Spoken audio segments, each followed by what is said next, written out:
Muna diri ang Big Garden Castle, mga guys. Look at that. And lain ang mga color sa mga flowers. Ang mga tao nag-visit. Because opening here from Friday, I think. Friday. So today is the 30th. So next week murag hulog-hulog na ning mga bulak diri. No.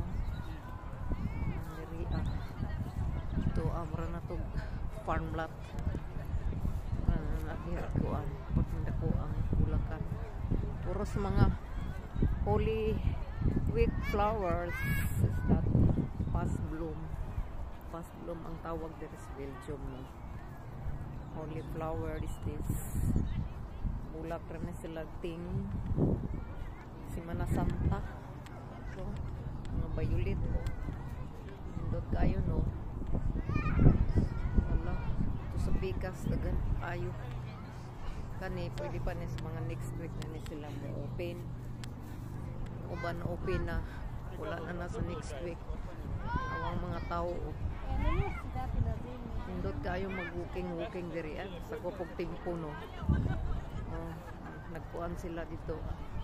Nag-snacks. Nag-coffee. Kaog ice cream. Kaog cake. Cake para sa mga diet. Pero bulbol ni siya. Pero coming pa siya mag-open.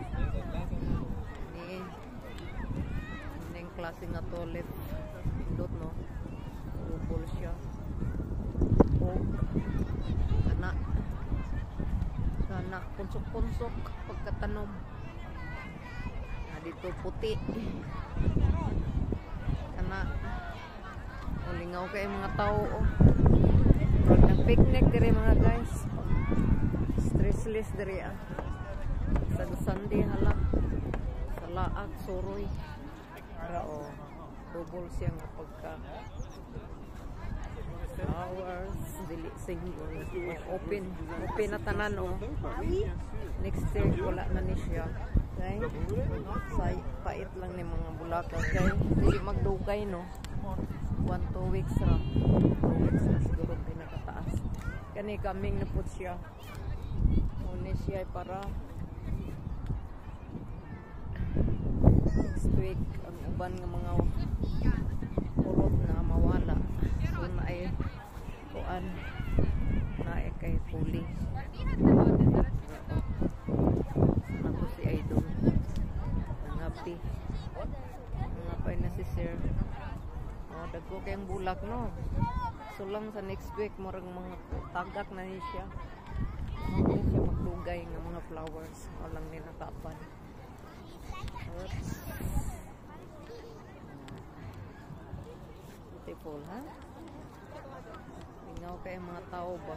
Pagwapong timpo. Tugnaw sa wala pa jacket. No, diba? Okay? Mga guys, mag-stop na ko. Magtaas-taas naman niya akong video, eh. Sige, see you next year, no? Bye-bye.